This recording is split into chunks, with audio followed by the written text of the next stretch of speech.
આપણી આજુબાજુ દરરોજ કેટલા બધા ફેરફારો થતા હોય છે, બરાબર ને? પણ ક્યારે વિચાર્યું છે કે આ બધા પાછળનું વિજ્ઞાન શું છે? ચાલો આજે આપણે રાસાયણિક પ્રક્રિયાઓ અને સમીકરણોની આ મજેદાર દુનિયામાં એક સફર કરીએ અને એને એકદમ સરળ ભાષામાં સમજીએ. જુઓ, દૂધમાંથી દહીં બની જાય કે પછી લોખંડ પર કાટ લાગી જાય, આ બધું આપણને બહુ સામાન્ય લાગે છે. પણ આ ફેરફારો પાછળ એક આખું વિજ્ઞાન છુપાયેલું છે. આ કોઈ જાદુ નથી હો, આ તો છે પ્યોર કેમેસ્ટ્રી. તો ચાલો આજે આને જરા નજીકથી સમજીએ. આપણી રોજિંદી લાઈફમાં તો આવા કેટલાય ઉદાહરણો છે. લોખંડ કટાય, દૂધનું દહીં બને, આપણે જે ખાઈએ એનું પાચન થાય. અરે, આપણે જે શ્વાસ લઈએ છીએ ને એ પણ એક કેમિકલ રિએક્શન જ છે. આ બધું એ જ બતાવે છે કે કેમેસ્ટ્રી આપણી ચારે બાજુ દરેક ક્ષણે હાજર છે. પણ સવાલ એ છે કે આપણને ખબર કઈ રીતે પડે કે કોઈ રાસાયણિક પ્રક્રિયા થઈ છે? એને ઓળખવાની કોઈ નિશાનીઓ તો હશે ને? તો ચાલો એના કેટલાક પાક્કા સંકેતો જોઈએ. સામાન્ય રીતે 4 મુખ્ય નિશાનીઓ હોય છે.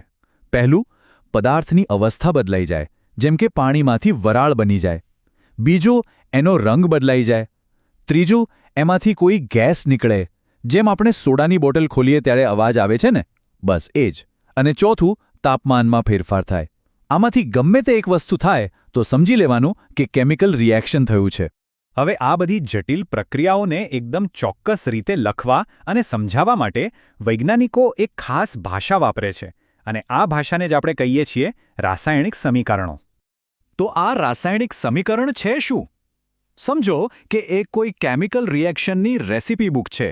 એ આપણને સંકેતો અને ફોર્મ્યુલાથી બતાવે છે કે કઈ કઈ વસ્તુઓ ભેળી થઈ અને છેલ્લે શું બન્યું. કોઈપણ સમીકરણના 2 મુખ્ય ભાગ હોય છે. જે પદાર્થોથી પ્રક્રિયા શરૂ થાય તેને કહેવાય પ્રક્રિયકો, અને એને હંમેશા ડાબી બાજુ લખવામાં આવે છે. અને પ્રક્રિયા પૂરી થયા પછી જે નવી વસ્તુઓ બને એને કહેવાય નિપજ, અને એને જમણી બાજુ લખવામાં આવે છે. એ એકદમ સિમ્પલ છે. શરૂઆતની સામગ્રી અને છેલ્લે બનેલી વાનગી. અહીં કેમેસ્ટ્રીનો એક ગોલ્ડન રૂલ આવે છે. યાદ રાખજો, કોઈ પણ કેમિકલ રિએક્શનમાં પરમાણુઓ ક્યારેય નાશ નથી પામતા કે નવા બનતા નથી.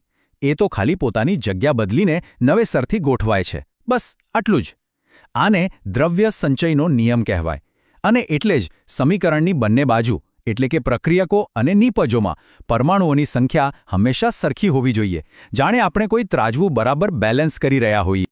અને મજાની વાત તો એ છે કે દુનિયાની મોટાભાગની કેમિકલ રિએક્શન્સ છે ને એ મુખ્યત્વે 5 જ પ્રકારની પેટર્ન ફોલો કરે છે.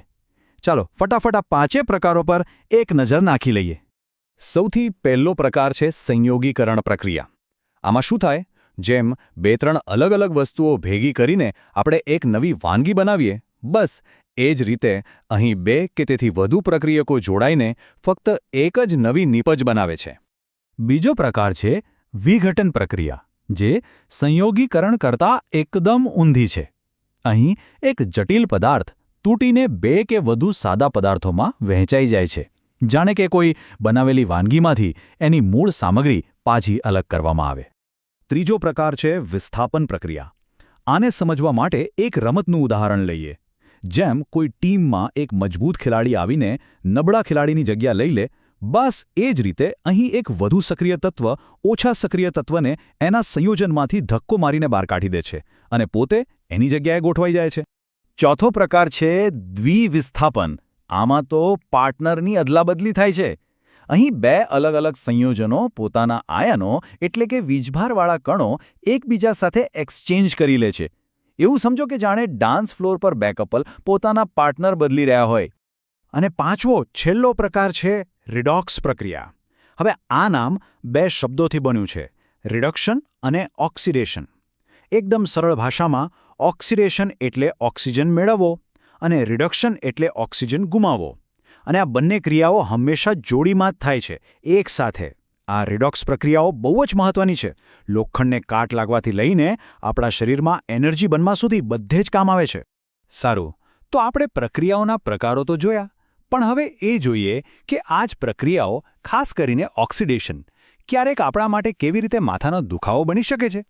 ક્ષારણ અથવા જેને આપણે કાટ લાગવો કહીએ છીએ, એ ઓક્સિડેશનનું સૌથી બેસ્ટ ઉદાહરણ છે.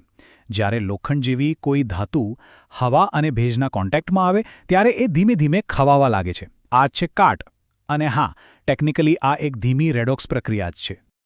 આવી જ એક બીજી પ્રોબ્લેમ છે ખોરાપણું. જ્યારે તેલ કે ચરબીવાળો ખોરાક લાંબો સમય ખુલ્લો રહે ત્યારે હવામાંના ઓક્સિજન સાથે પ્રક્રિયા કરીને એનો સ્વાદ અને ગંધ બગડી જાય છે. એટલે કે ખોરાક ખોરો થઈ જાય છે. મજાની વાત એ છે કે જે પ્રક્રિયા લોખંડને કાટ લગાડે છે એ જ પ્રક્રિયા આપણા ખાવાનાને પણ બગાડે છે. પણ આપણે હોશિયાર છીએ. આપણે આ જ્ઞાનનો ઉપયોગ પ્રોબ્લેમ સોલ્વ કરવા માટે પણ કરીએ છીએ. ક્યારે વિચાર્યું છે કે ચિપ્સના પેકેટમાં આટલી બધી હવા કેમ હોય છે? વેલ, એ હવા નથી હોતી, એ હોય છે નાઇટ્રોજન ગેસ. અને એ શા માટે? કારણ કે નાઇટ્રોજન એક નિષ્ક્રિય વાયુ છે. એ ઓક્સિડેશન થવા દેતો નથી અને એટલે જ ચિપ્સ લાંબા સમય સુધી એકદમ તાજી અને ક્રિસ્પી રહે છે. તો જોયું, આપણે ક્યાંથી શરૂઆત કરી હતી? રોજબરોજના સામાન્ય દેખાતા ફેરફારોથી. અને ક્યાં પહોંચ્યા? એની પાછળના મૂળભૂત વિજ્ઞાન સુધી. ચાલો ફટાફટ એક રીકેપ કરી લઈએ કે આપણે શું શું શીખ્યા. આપણે સમજ્યું કે આપણી આસપાસ થતા મોટા ભાગના ફેરફારો પાછળ કેમિકલ રિએક્શન્સ જ છે. બીજું, સમીકરણો એ આ રિએક્શન્સને સમજવાની ભાષા છે. ત્રીજું, મોટાભાગની પ્રક્રિયાઓ પેલી 5 મૂળભૂત પેટર્નમાંથી જ કોઈ એક હોય છે. અને છેલ્લે, આ પેટર્નને સમજવાથી આપણે કાટ અને ખોરાપણા જેવી સમસ્યાઓને કંટ્રોલ પણ કરી શકીએ છીએ. તો આ બધી જાણકારી ફક્ત પરીક્ષા કે પુસ્તકો માટે નથી. જરા વિચારો, આ મૂળભૂત સમજનો ઉપયોગ કરીને આપણે ભવિષ્યમાં કેટલી મોટી સમસ્યાઓ હલ કરી શકીએ છીએ. નવી મજબૂત સામગ્રી બનાવવાથી લઈને પ્રદૂષણ ઘટાડવા સુધી કે પછી વધુ સારી દવાઓ વિકસાવવા સુધી આ બધાનો પાયો આ જ છે. ખરેખર આ એક વિચારવા જેવી વાત છે.